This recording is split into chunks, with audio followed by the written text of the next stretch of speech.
mothers judge based on breastfeeding and formula feeding and homeschooling and not homeschooling and staying home or working, and it is hard to stand in your ground and say, that's okay, you do you.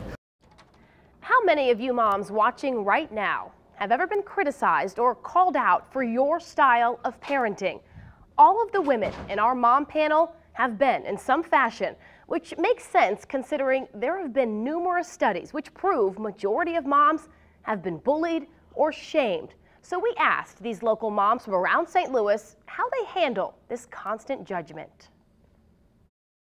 For some reason, moms like to tear down other moms. There's so much pressure to do, to be the perfect mom that I feel like it's never ending. Comments that I've heard that's kind of made me feel some kind of way is, if those were my children, they would never go out looking like that. If you were home more, she wouldn't sit in the egg box and scoot across the floor. And to me, that has nothing to do with me being home. She likes to scoot across the floor in the big old egg box, right? I think we all you start when your kids are in school, you're like, I gotta be there, I gotta be in the PTA, you gotta do all these things. And, I did a lot of that in balancing, and it made it hard, right? But it was never good enough, right? There's still, you still have side eyes from people. And I finally got to a place where I was like, oh, wait.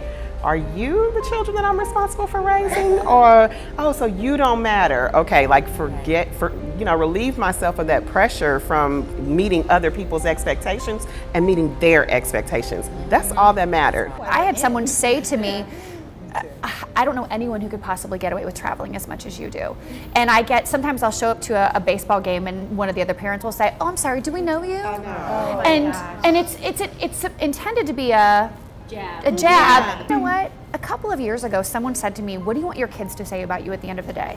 I said, I want them to say she did both. Yep. She was as present as she could be, but she never stopped showing us what it looked like to never stop being who you wanted to be when you grew up. Yeah. We have a saying, my confidence is bumping up against your insecurity, right? And so that's your problem. That's not our problem. If they're behind the computer, they feel like they can just say something Keyboard that's harsh. courage. Yeah, it is. They feel like they can be more judgmental. Different things work for different families. You have to have that layer of being comfortable.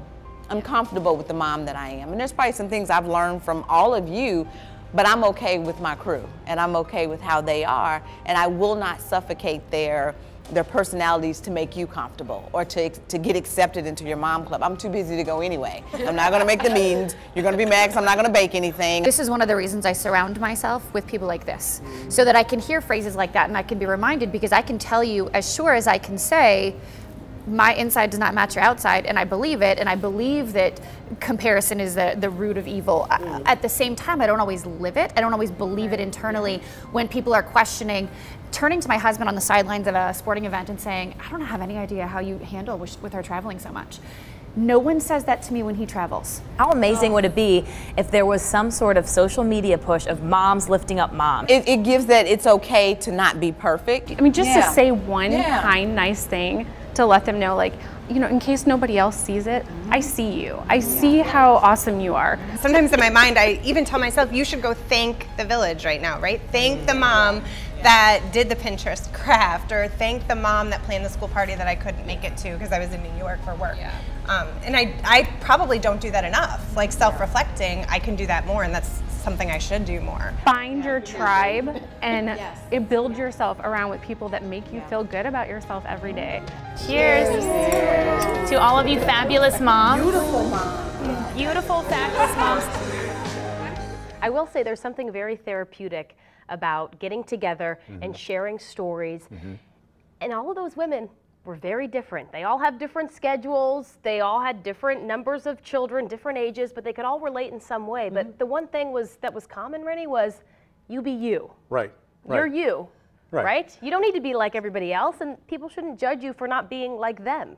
It's one of the tough things about the internet. Yes. There's a lot of good stuff out there when it comes to support groups, but a lot of bad stuff as well with those trolls. Let's lift each other up. Please, why not start today? We have a final check of our